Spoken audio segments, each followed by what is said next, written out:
Hi, I'm Zach Seward, the co-founder and CEO of Quartz, and welcome to Make Business Better, our new weekly show here on LinkedIn. Every Tuesday at 11 a.m. Eastern Time, I'm talking with business leaders who are committed to making business better through their work and willing to share practical advice for all of us to apply in our own lives and jobs. For today's episode, our topic is socially responsible investing, also sometimes known as ESG investing. It's the practice of incorporating environmental, social, and other ethical concerns into your financial portfolio. In essence, to care about the societal impact of your investments, along, of course, with the financial returns. In the next 15 minutes, we'll give you the Quartz essentials on ESG investing, insight from one of the top minds on this topic, Sallie Krawcheck, the co-founder and CEO of Ellevest, who will join us shortly, and advice for individual investors about how you can align your portfolio with your values. We'll take viewer questions too. If you've got them, just place them in the chat and we'll get to as many as you can. Thank you so much for joining us on this third episode of Make Business Better. Let's start with the Quartz essentials on today's topic. Like with most financial topics, there are a lot of egregious acronyms and jargons with this one, but it's important to know the key ones, starting with SRI, sometimes used just as an acronym to stand for socially responsible investing, the catch-all term for what we're talking about today. And ESG just stands for environmental, social, and corporate governance, the big non-financial issues that socially responsible investors tend to scrutinize companies over. And from there are really two approaches that funds and investors tend to take when trying to apply social responsibility to their portfolios. Exclusion means screening for problematic companies and industries and outright excluding them from consideration. Think like how many institutional investors banned tobacco stocks from their portfolios in the 1990s. Integration is more nuanced. Rather than banning certain stocks and industries, social and environmental concerns are considered alongside financial returns when across the whole of the portfolio. And I'll ask Sallie more about all of this in a second. The other important thing to know is that it's been a really good year for ESG investors. ESG funds have tended to outperform broader index funds since the start of 2020. Right now in this chart, we're looking at Vanguard's primary ESG fund in the US, up 15% year to date. Actually, it's a little higher since this chart was created, against the standard index fund from Vanguard for US equities, up just 10%. That's a 5-point advantage for ESG, which is kind of remarkable. And I should say not typical, typically what we see, but this hasn't been a typical year, of course. It does help that ESG funds don't tend to include airline or oil stocks, which of course have not recovered nearly as well as other industries this year. And again, we'll talk more about all of this with our guest, who we'll bring in now, Sallie Krawcheck. Sallie is the co-founder and CEO of Ellevest, which is a membership service that helps women manage their money and investments. Before that, she was the CEO of Merrill Lynch and a few other giants of Wall Street. Sallie, thank you so much for joining us. Yeah, Zach, thank you so much for having me. Congratulations on everything Quartz and on launching this as well. Really needed and important conversations. Thank you. I appreciate that. Well, so Ellevest's mission is to empower women to take charge of their finances and investments. What motivated you to take on that mission after your career on Wall Street? Well, you tell me the bad things that happen when women have more money. Just go ahead and list them out. I'll wait while you give me all of them. Nothing bad happens. Can't come up with one. Women, of course, are better off. Society is fairer, the economy is larger, markets are more efficient, nonprofits are in better shape because women give away a bigger percent of their wealth and families are better off. So only good things happen when women have more money. And I'd say, Zach, as we spend all this time talking about the gender pay gap, which is important, 82 cents to a man's dollar, moving slowly in the right direction, we're not talking about the gender wealth gap. So if that's how much women earn, this is how much women keep. 32 cents to a white man's dollar, a penny for Black and brown women, moving in the wrong direction before the pandemic and even more quickly during the pandemic. And when you step back and look at the reasons for the gap, the bigger gap, some of it is women haven't invested as much as men have. Some of it is women have had more credit card debt, student loan debt, et cetera. Some of it is we've had the pink tax. We've spent more money also on our children. And so Ellevest was really founded to engage with women from their first dollar. We have clients who are 18 years old to millions of dollars. We have a high net worth business, and I think our oldest client is 104 years old, something like that, and healthy and happy. But to help women really engage with their money, investing being part of it. And the final thing I'll add is some women lose more money over the course of their lives from the gender investing gap, where they invest a smaller percent of their wealth than men do, than they even do from the gender pay gap. So the numbers are actually quite significant. And that's why we founded Ellevest, to help close those wealth and money gaps. Certainly a noble goal. One of Ellevest's offerings is an ESG focused portfolio, or an impact investing fund. As I was talking about at the start, ESG investing comes in many different flavors. Some take that exclusion approach, banning certain companies and industries from their portfolio because of their poor environmental or social record. Others prefer the integration approach, taking social responsibility into account as one of several factors, but not necessarily banning any stocks. Which is Ellevest's approach, and why? Yes. So let's start from a place which is a little bit underlying your question of, well, you've got to, are you returns first or are you impact first? And the underlying assumption there is you've got to give up returns in order to have a positive impact. It's something about, investing in companies that are helping to improve the environment rather than deteriorate makes those stocks underperform. That's something about my particular favorite when it comes to investing for impact, something about investing in companies with greater diversity in leadership. There's something about that means we have to give up return. Oh, when it comes to gender lens investing, you've got to give up return despite the fact, Zach, that the research tells us that teams with greater diversity in leadership have higher returns on equity, not by a little, by a lot, less risk, greater innovation, greater client engagement, greater employee engagement. The power of diversity is so great. Diverse teams outperform higher IQ teams, all that stuff. But then you've got to give up return. Of course. What? No, that is an old objection that, in our opinion, was based on, outdated information. It may have been true 5, 10, 15 years ago, but there's been a lot of innovation. And so at Ellevest, within our private wealth business, we offer the Ellevest Intentional Impact Portfolios, which are all about advancing women, publicly traded equities. We divest from companies that have policies, procedures, practices that disproportionately harm women. We also have alternative investments within our private wealth offering that get more money in the hands of women, that literally and physically get more money in the hands of women. And so we take not an either or approach, but a yes all approach. That makes sense. I mean, so you're saying, in essence, the framing of social impact in your investments or making money for your investments is just a false choice to begin with.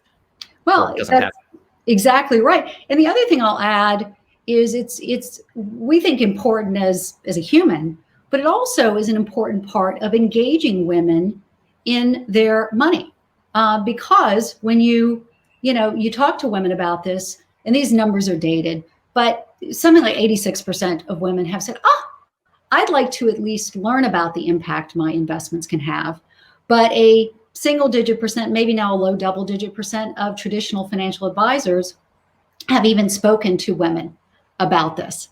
And so when we look at, why don't women invest more? Well, what's that gender investing gap? Come on, you women, right? And you start to peel away the reasons for it. What we found at Ellevest is not the old saw that women are just risk averse. It's actually that the existing industry has not met their needs.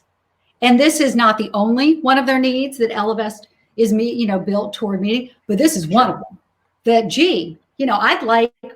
I'd like not to invest in companies that are harming the world around me for my children. And I'd like to invest to get more money in the hands of entrepreneurs or women, et cetera. But if the industry is, you can't do that, then you know what? I'm going to go read a book. Well, let's dig into that intentional impact portfolio you mentioned. Speaking to the exclusion part of ESG. What kind of industries are excluded from that portfolio? Well, so the one that we have just 6 months ago, et cetera, 9 months ago, excluded is the private prison ecosystem. And that we stepped back. We launched the intentional impact portfolios probably just over maybe 14, 15 months ago or so. And as mentioned, it was about advancing women. Early last summer, we took a step back, as so many people did, and said, with the renewed move for racial justice, what additional can we be doing, should we be doing?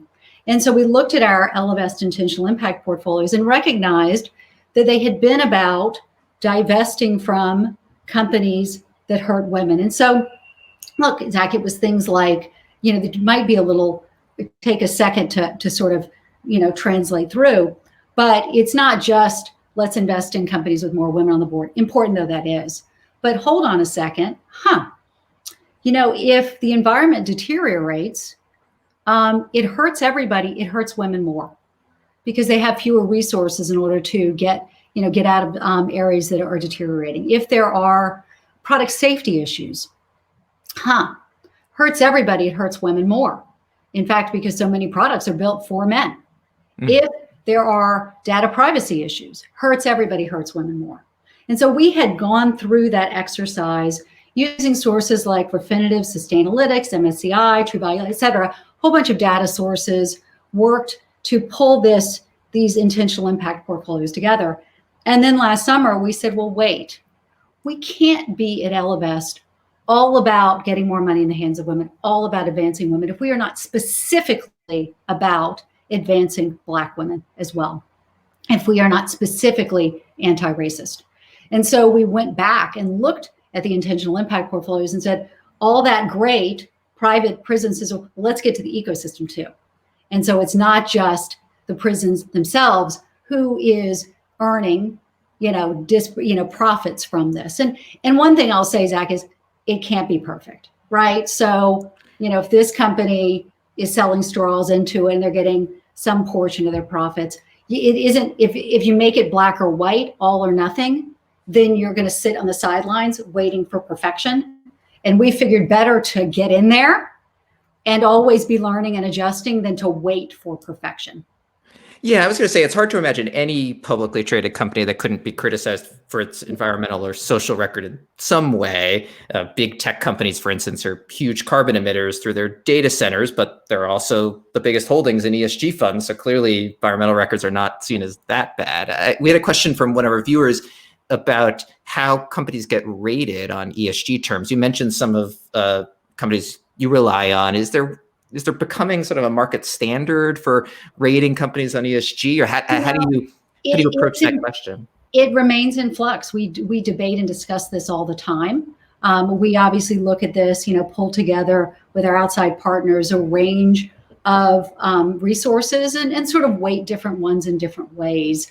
But I would say that's very much in flux. We don't yet have here's your financial return and here's your impact return, though we're working towards, with the intentional impact portfolios, reporting out, versus, let's say, an S&P 500, if you'd invested in that and said, you saved X amount of carbon emission.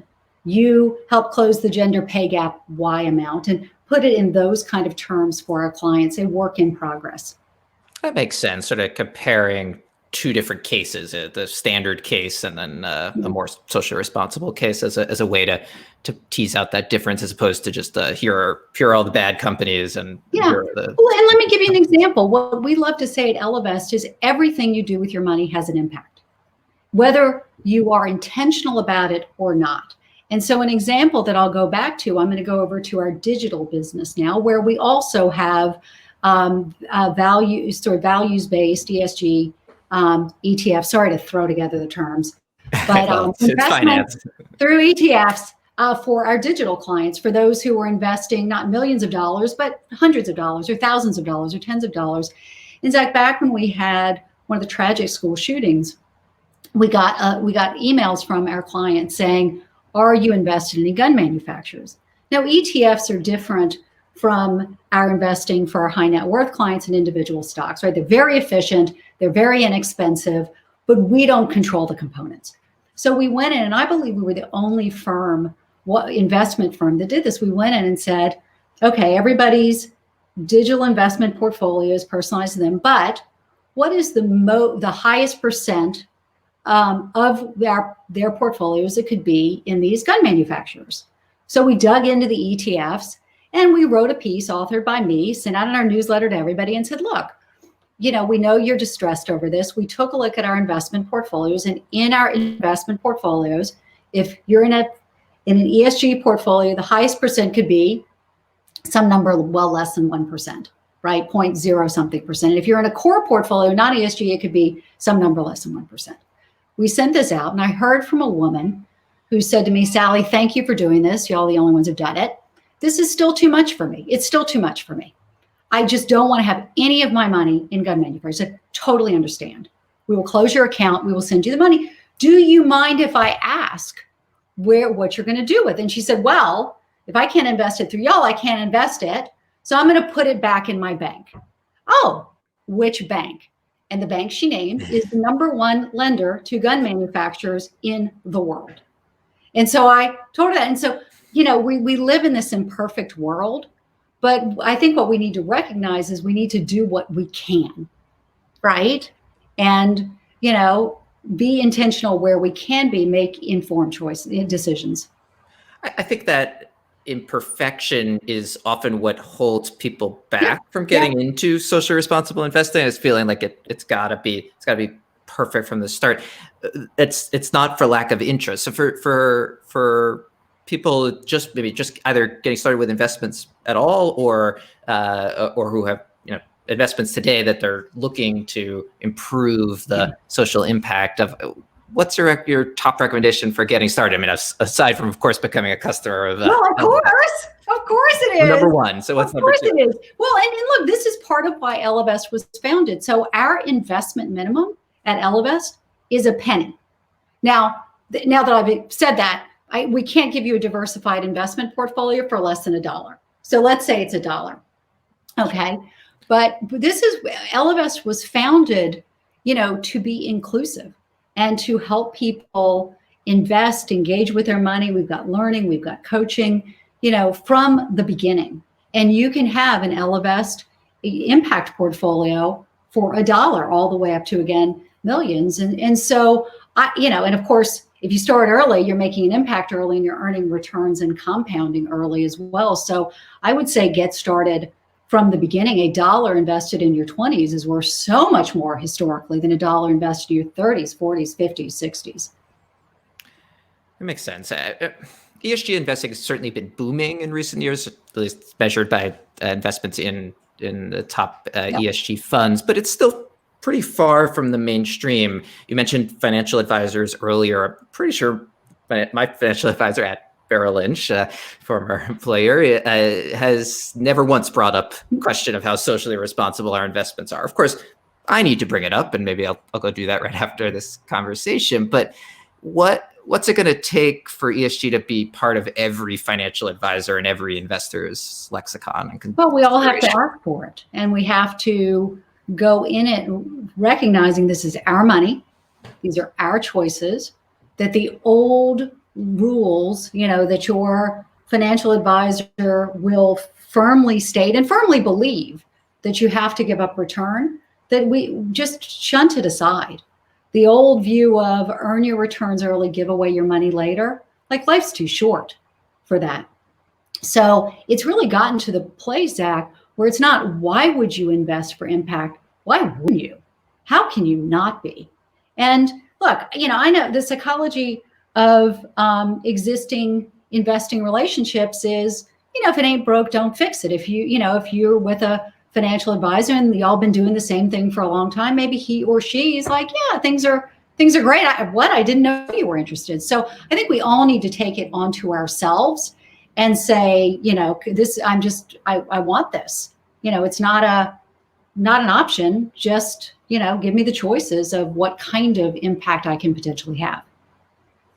I showed that chart at the beginning comparing Vanguard's sort of standard U.S. equities ETF with its ESG fund, and I posited the reason the ESG fund's been doing better this year is a lack of airline and oil stocks, which have lagged the market. Is that the whole of the explanation? Is there more nuance there? Well, I think you can turn a crystal many different ways and see many different reasons for it, right? Whether it's a sector or whether it's within sectors, which is where we tend to lean a bit, rather than get rid of whole sectors, let's, get rid of those worst offenders and invest in those better folks.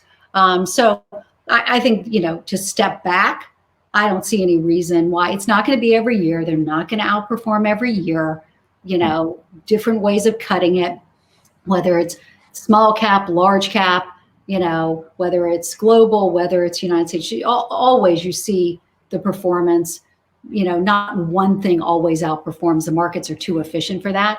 But I am of the belief that over time, these will not negatively impact returns. I just can't see any common sense reason that oil companies should outperform green companies over the long term. I just don't see why.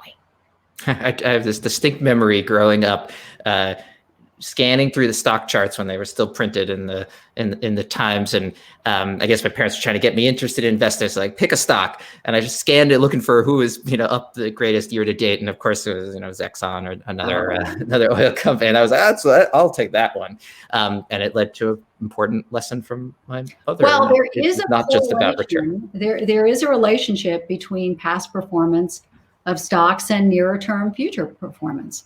And it's inverse. So it wasn't a crazy investment. No, it was crazy because it's inverse. There's a reason value investing also has worked over long periods of time, which is the market's pretty efficient. And so there's, tend to be sort of returns to the norm, which, by the way, is why we don't at Ellevest within publicly traded portfolios go for active trading in that way. We do believe in the concept of impact alpha, that that companies with good governance, right? Companies with great diversity, that you can reduce the risk within those companies. Just think about it in a Me Too, Time's Up sort of era.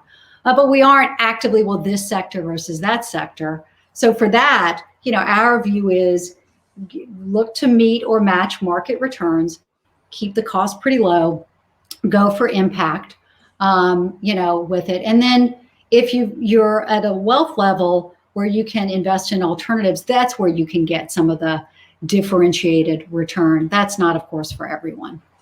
Got it. That makes a lot of sense. Well, Sallie, this is a fascinating topic. I live and breathe it every day. I appreciate your coming on and sharing some of those insights for our viewers. Yeah, very happy to do it. It's an important topic. And again, congratulations on what y'all done at Quartz. Been great to watch. Thank you. We appreciate your support over the years, and look forward to having you back on another time in the new year. Great. Take care. Have a great one, Sallie. Well, appreciate everyone for joining us today for today's episode of Make Business Better. We'll be back next Tuesday at 11 a.m. Eastern Time with Justin Black, the head of Glint People Science at LinkedIn. Make sure to follow Quartz on LinkedIn to get notified every time we go live. I'm Zach Seward. Here's wishing you all a great rest of the day.